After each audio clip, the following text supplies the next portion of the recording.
रामाराव, त्योहार में इस बार गाना बजाना तो बहुत ही मस्त हो गया है ना? क्या रे भाई, तूने दाढ़ी क्यों बढ़ा ली? अरे मैं 1 महीने की छुट्टी पर हूँ। अगले हफ्ते ड्यूटी ज्वाइन करूंगा तो शेव कर लूंगा। तू भी तो त्योहारों पे ही दिखाई देता है, बाकी समय न जाने कहाँ गायब हो जाता है। तेरा क्या है, तू तो कुछ भी बोलेगा। ये स्टेट गवर्नमेंट की नौकरी है, बैठ के नहीं खिला रहे हैं। हमारी हालत तेरे जैसी थोड़ी ना है।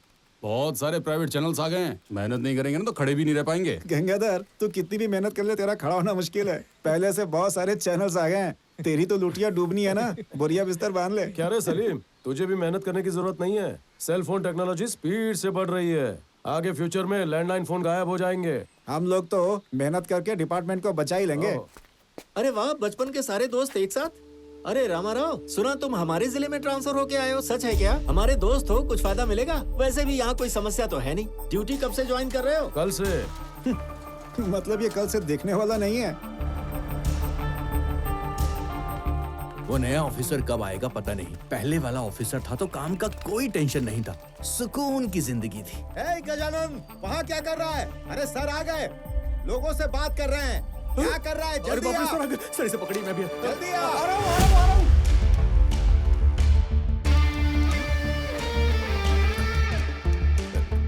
नमस्कार सर, मेरा नाम गजानंद है सर। आपने मुझे कहा होता। आप ये खुद क्यों कर रहे हैं सर? मैं इन लोगों को बाहर भेज देता हूँ, आप आराम से कुर्सी पर बैठिए सर। मैं तुझे सिर्फ 15 मिनट दे रहा हूँ। पूरा स्टाफ मेरे सामने होना चाहिए। सब लोग आ गए? मैं यहाँ पर सिर्फ 2 ही बात कहूंगा। पहली, जब तक मैं यहाँ पर चार्ज में हूँ तब तक ढेर सारी फाइल्स और पब्लिक का लाइन में खड़े रहना नहीं होना चाहिए। ये कभी मत सोचना कि आई एम अंडर पेड, समझ गए? इसके बजाय मेहनत और लगन से काम करने की भावना होनी चाहिए। दूसरी बात, रेवेन्यू रिकॉर्ड्स में बदलाव करना, बड़े पत्थरों का घोटाला, रेत और मिट्टी की हेराफेरी करना, birth and death nativity certificates, property का इनकम टैक्स, प्रॉपर्टी के क्लियरेंस जैसे सारे मामले। मैं जानता हूं इन सब मामलों में रिश्वत ज्यादा मिलती है, बंद कर दो। हम यहाँ आपकी जेब गर्म करने नहीं बैठे हैं। रिमेंबर, हमारे देश के संविधान में जितने भी सेक्शंस हैं, हम ही उनके बॉस हैं और हम ही उनके नौकर। Any questions? मेरी कही हुई दोनों बातें जिसे मंजूर हो वही यहाँ काम कर सकता है और अंदर आ सकता है, नहीं तो नो पे लीव अप्लाई करके ट्रांसफर के लिए ट्राई करो। ओके?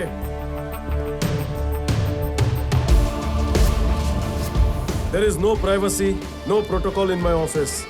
Transparency. आप जो काम करते हो मुझे दिखना चाहिए। Only progress should matter.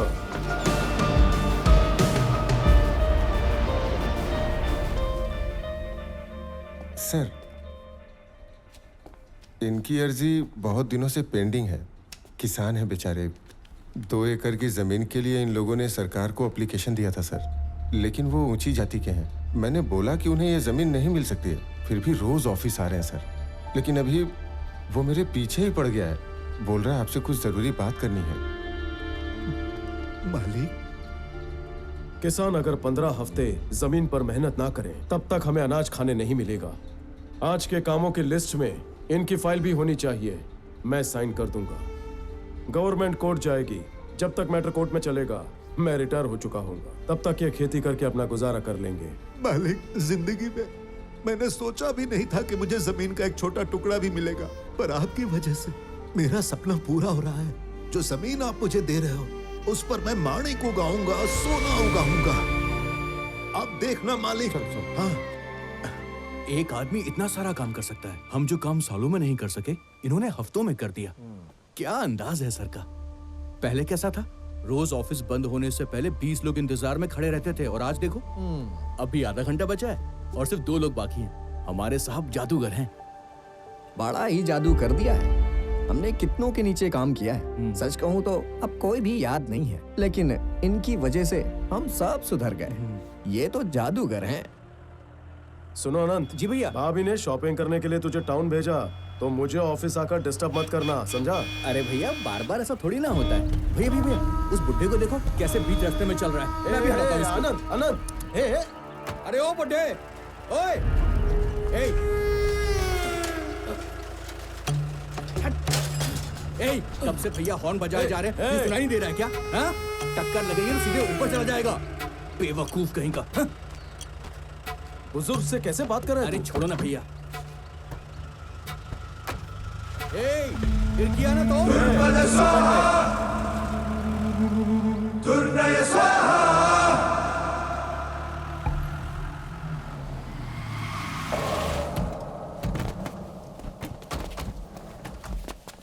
Sir तुम पे भरोसा ही नहीं करना चाहिए था। सोचा था काम आसान हो, इसीलिए मैंने उठाया। और वहां पे तुम लोग मेले में सिर्फ ऊपर से नीचे घूमते रहे। कैसे लोग आते हो जाते हो, आते हो जाते हो, किसी काम के नहीं हो। हट! सर मुझे ऐसा लगता है कि माल जो है वो दूसरे रूट से एक्सपोर्ट हुआ है। माल एक्सपोर्ट नहीं हुआ, ये मैं लिख के दे सकता हूँ। और ये बात मैं नहीं बोल रहा है, वो जो माल डायरेक्टली एक्सपोर्ट करता है ना, वो डॉन, उसने बोला तुम सब लोग माल ट्रेस नहीं कर पाए, अब माल देश में है ही नहीं, ये बोल के येड़ा मत बनाओ। सर एक काम करते हैं, 4-5 टीम रख लेते हैं और उन्हें यहाँ वहाँ भेजकर खुफिया तरीके से जासूसी करते हैं। रिश्तेदारों को काम पे लगा दो।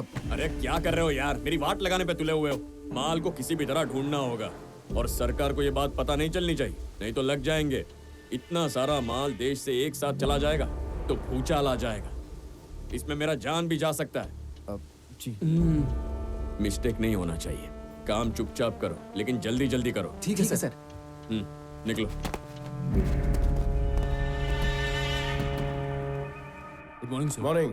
Good morning sir. Good morning. Good morning. ये वाली भी मालनी की है। Good morning sir. Good morning. ये मालनी की है, ये भी मालनी, और ये भी मालनी की है। ये सब क्या है? इसका नाम मालिनी है सर, नदी के पास रहती है। जायदाद ट्रांसफर करने के लिए उसने एप्लीकेशन भेजी थी जो कि हमने रिजेक्ट कर दी है। उसी सिलसिले में वो लेटर लिखती रहती है। सुना है कि बहुत बड़े परिवार से है वो। अरे ये कहाँ चलती है?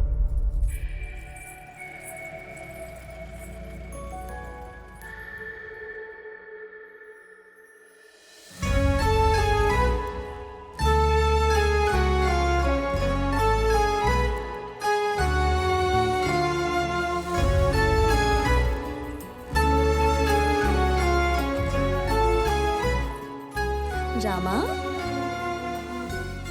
कितने सालों बाद तुम्हें देख रही हूँ। क्या बात है, तुम तो जरा भी नहीं बदले। अंदर आओ ना। कोई बात नहीं, मैं यहाँ बैठ जाता हूँ।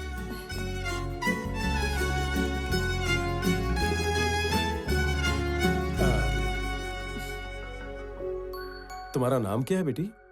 राजलक्ष्मी। मैं अभी आती हूँ। स्कूल जाती हो?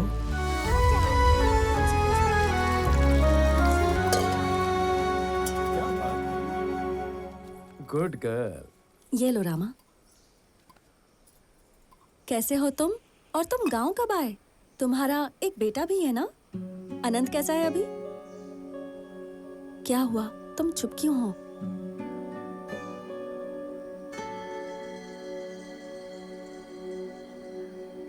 दरअसल हुआ क्या था? बेटा तुम अंदर जाकर खेलो।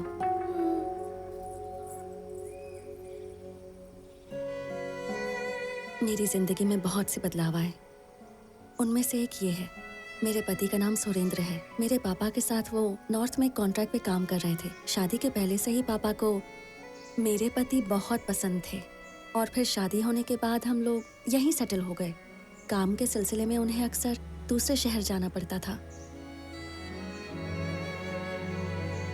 उनके फ्रेंड वर्मा के पास कुछ नए बिजनेस प्लान्स थे, तो इन्होंने कहा मिलकर आता हूँ। ये कहकर गए और इतना रो चुकी हूँ कि अब मेरे आंसू भी सूख गए हैं। वैसे ये सब तुम्हारे हाथ कैसे लगा? डेप्यूटी कलेक्टर बनकर कुछ दिन पहले ही मेरा यहाँ ट्रांसफर हुआ है। अच्छा? घर में और कोई नहीं है? इन्हें ढूंढने ससुर जी गए थे और रोड एक्सीडेंट में उनकी डेथ हो गई। पहले सब कुछ ठीक था। जब तक सुरेंद्र थे तब तक उनके पार्टनर्स हमसे मिलने यहाँ अक्सर आया करते थे। अब तो बस सब धमकी देने के लिए ही आते हैं। पुलिस के पीछे, लॉयर के पीछे, तुम्हारे ऑफिस के चक्कर लगा लगा कर तो मैं थक चुकी हूँ। रोज एक लेटर भेजती हूँ। मुझे पता है इससे कोई फायदा नहीं होगा, लेकिन मेरे मन का बोझ थोड़ा हल्का हो जाता है। इसी वजह से मैं भेज देती हूँ। इनकी वजह से फायदा होगा। लेटर्स की वजह से मैं यहाँ पहुंचा। आज के बाद ये मेरी जिम्मेदारी है।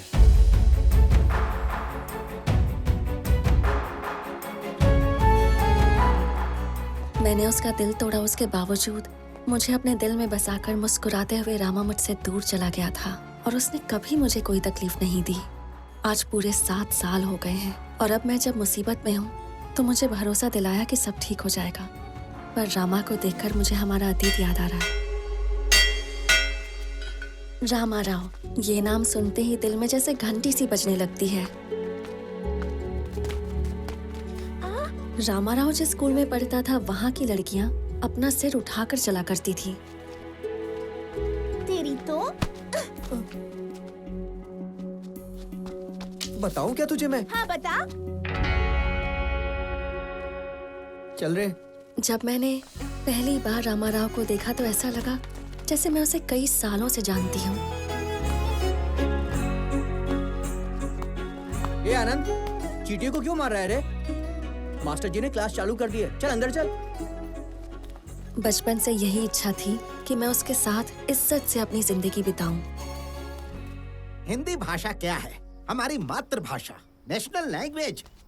कोई और भाषा ना आए तो भी चलेगा, लेकिन अगर हिंदी ना आए तो तुम किसी काम के नहीं रहोगे। सर, मातृभाषा के साथ राष्ट्रभाषा सीखने में कोई बुराई नहीं है। मातृभाषा की बुराई हमें नहीं करनी चाहिए सर। भले हिंदी किसी की मातृभाषा ना हो, पर आधिकारिक भाषा तो है ही। रामा राव के बात करने का स्टाइल, उसका नजरिया, सब कुछ बिल्कुल अलग था। जैसे जैसे दिन बीतते गए, उम्र के साथ उसके प्रति मेरा प्यार भी बढ़ता गया।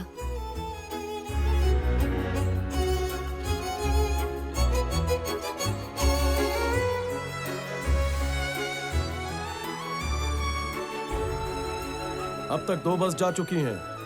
अगर तुमने मुझे नहीं छोड़ा तो लास्ट बस भी चली जाएगी। अच्छा, लगता है जितना प्यार मुझसे करते हो उससे ज्यादा गवर्नमेंट जॉब से करते हो। दिल्ली चले जाओगे और फिर उसके बाद जॉब की ट्रेनिंग के लिए 4 महीनों तक यहाँ नजर भी नहीं आओगे और तुम्हें कोई परवाह ही नहीं।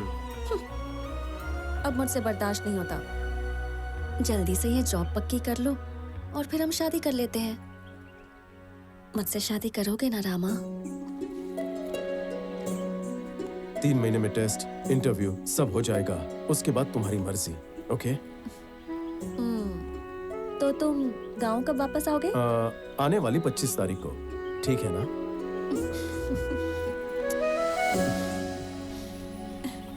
रामा से शादी, फिर उसके साथ पूरी जिंदगी, यही सपना देखा था मैंने। छोटी सी भी समस्या होती थी तो उसे हम दोनों मिलकर सुलझा लेते थे। हमने जैसा सोचा था, रामा को नौकरी मिल गई। हमारी शादी की बात में कोई अड़चन नहीं आई। सब कुछ ठीक चल रहा था। लेकिन फिर एक दिन। चल बेटा, सीधे चल। इधर मैं कह रहा हूँ ना, सीधे चल। ठीक है। रास्ते में दोस्त का घर पड़ता है, उसके यहाँ चलना है। पता है उसको दुबई में नौकरी नमस्ते मिल प्रसाद गई जी। है। नमस्कार। नमस्ते बेटा। नमस्ते। मामा जी, आप कैसे हो? रामा राव, हाँ, सब ठीक है ना? मैं ठीक हूँ। अरे महालक्ष्मी, आइए बैठिए ना। लड़के वाले आ गए हैं, लड़की को लेकर आओ।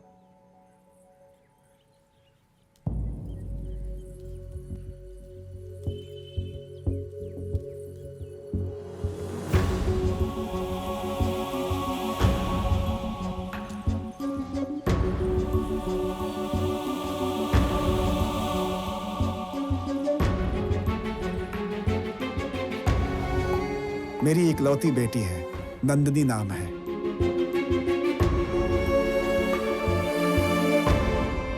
ये क्या पापा? ये लड़की कौन है? मालिनी के बारे में आप जानते हैं? जानता हूँ, इसीलिए तो लेकर आया हूँ। मालिनी की शादी हो गई है। क्या? ये क्या कह रहे हैं आप? मालिनी की शादी हो गई है? बेटा, हम ये नहीं जानते कि मालिनी ने किन हालात में यह फैसला लिया। हमारे मन में डर था कि यह सुनकर कहीं तुम्हारा दिल न टूट जाए, यही सोचकर तुम्हें नहीं बताया। अब अगर तुम उसे अपना लो तो हम सब के लिए अच्छा होगा। नहीं पापा, इसके लिए मुझे थोड़ा वक्त चाहिए। फिर उसके बाद आप जैसा कहेंगे वैसा होगा। या तो किसी की जान पर बनाई होगी या तुम्हें मजबूर किया होगा। कोई तो वजह होगी जो तुमने शादी कर ली। इसमें तुम्हारा कोई कसूर नहीं है मालिनी। हमारा प्यार हम दोनों के बीच की बात थी, लेकिन शादी परिवार की मंजूरी से होनी चाहिए। प्यार में फैसले 2 प्यार करने वाले लेते हैं, लेकिन शादी के फैसले बुजुर्गों के आशीर्वाद से होते हैं। क्यों किया, किस लिए किया, ये सवाल मैं तुमसे नहीं करूंगा। तुम्हें काफी दिनों से देखा नहीं था, इसलिए मिलने बुलाया। मालिनी, एक बार सर उठाकर देखो।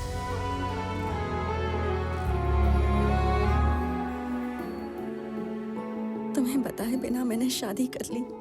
यही सोचती रही कि तुम जब मिलोगे तो तुम्हें क्या जवाब दूंगी। पता है मैं इतने दिनों से यही सोच सोच कर कितनी परेशान हो रही थी, पर तुमने एक पल में बोझ हल्का कर दिया। मेरे पापा ने अपने पार्टनर के बेटे से मेरी शादी फिक्स कर दी, और जब उन्होंने घर पर बताया तो उनके चेहरे पर इतनी खुशी थी कि क्या बताऊं। उस शादी को रोकने के लिए मुझे बस एक काम करना था, तुम्हारा नाम बताना था, पर उनका अपमान ना हो, उन्हें दुख ना हो, और उनके दुख का कारण तुम ना बनो, इसीलिए मैंने कुछ कहा ही नहीं।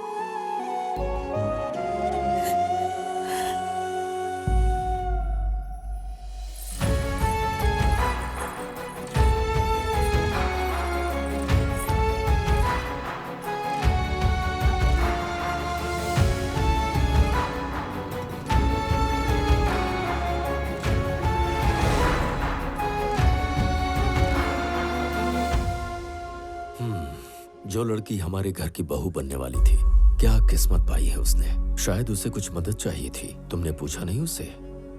वो बात करेगी तो उसे बुरा लगेगा।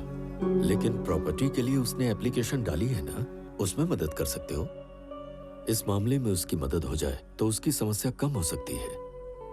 ये एक छोटा सा एप्लीकेशन है, लेकिन कानून की नजर में बहुत बड़ी समस्या। लापता लोगों के लिए हम 7 साल तक कुछ भी नहीं कर सकते। 7 साल के बाद ही evidence act 107 and 10A section के तहत एजम्पशन ऑफ डेथ में विल बदली जा सकती है। ठीक है, तुम्हें जो समझ में आए वो करो। यही गफला पिछले हफ्ते भी किया था, अभी भी यही कर रहे हो।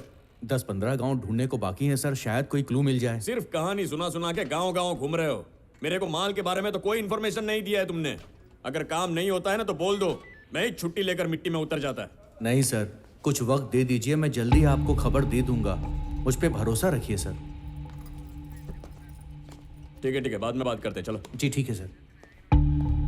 अरे मैजिस्टर साहब, क्या बात है, आज हमारे ऑफिस में आ गए।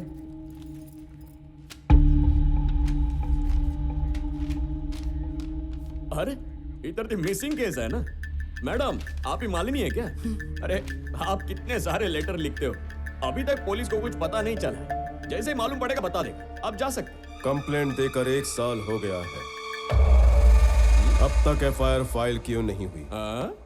वो आदमी जिधर मिस हो गया ना, उधर ही जाके कंप्लेंट लिखवाने का, वही फाइल करो FIR। जुरिस्डिक्शन के हिसाब से तुम्हारा फर्ज बनता है कि तुम FIR फाइल करो। खैर, FIR फाइल नहीं की, जो कंप्लेंट लिखवाई थी तुमने उसका क्या किया? हेलो, मैंने क्या हासिल किया जानने का? कशाला? मेरा प्रोग्रेस, मेरा अटेंडेंस, ये मेरे से मेरे सीनियर भी नहीं पूछते, और तू आया बड़ा मेरे से पूछने वाला थी। ठीक है, हम लोग ने कोई भी प्रोग्रेस नहीं किया। हाँ, 1 मिनट के लिए ऐसा मान लेते। तू एक बात बताना, इनके पति को घर वालों ने भी ढूंढा, उन लोग ने क्या हासिल कर लिया? हाँ? कोई भी उठता है भड़ास निकालने पुलिस स्टेशन आ जाता है, हम लोग तो इधर खाली बैठे हैं ना। अच्छा वैसे तेरे को इसमें इतना ज्यादा इंटरेस्ट काहे को? अरे मैडम, आप गलत मत समझिए। मैं यहाँ पर इनके साथ कोई रिक्वेस्ट करने नहीं आया हूँ। सब डिवीजन मजिस्ट्रेट होने के नाते पूछ रहा हूँ कि मेरे गांव का एक आदमी मिसिंग है, उसका क्या हुआ ये जानने आया हूँ। रे साहब, कोई सुरेंद्र नाम का आदमी है, पूरे गांव में उधारी लेके भाग गया है। किसी के हाथ से चीटिंग का केस लिखवा दे। जी साहब। वो आदमी लोगों को फंसा के भाग गया है, ये लिख के केस क्लोज कर। जो आएगा उसको जवाब देता रहूंगा ना तो 24 घंटे भी कम पड़ जाएंगे। निकलो, हाँ निकलो निकलो, दावत नहीं है घर जाने का। आज ठीक क्या लाइफ हो गई है, कोई भी ऐरा गहरा आता है और जवाब मांगने लगता है। क्या दिन आ गए।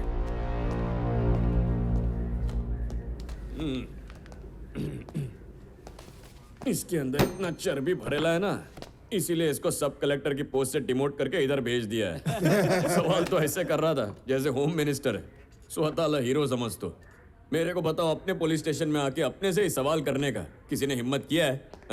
साहब बस काय को आ गया। गलत इल्जाम लगा के केस क्लोज करने की सोचना मत। ये चीटिंग केस नहीं, मिसिंग केस है जिसकी जड़ तक मैं जाऊंगा ऑफिशियली। उसके बाद तेरे से इन्वेस्टिगेट कराऊंगा। उसके बाद इस स्टेशन का चार्ज मैं लूंगा। लॉकअप में 2 मौतें हुई हैं। ये कहकर इंक्वायरी के नाम पर तुझे मेरे ऑफिस में 3 बार बुलाऊंगा, फिर 4 साल तुझे घर बिठाऊंगा। हाँ। बाप रे, देख रहे वो चला गया कि इधर ही खड़ा है? चला गया साहब। अरे यार, ये आदमी किस मिट्टी से बना है? कौन है यार ये स्वामी? जब भी मिलता है डराता रहता है, भलते भलते रूल सुनाकर सवाल के जवाब मांगता रहता है।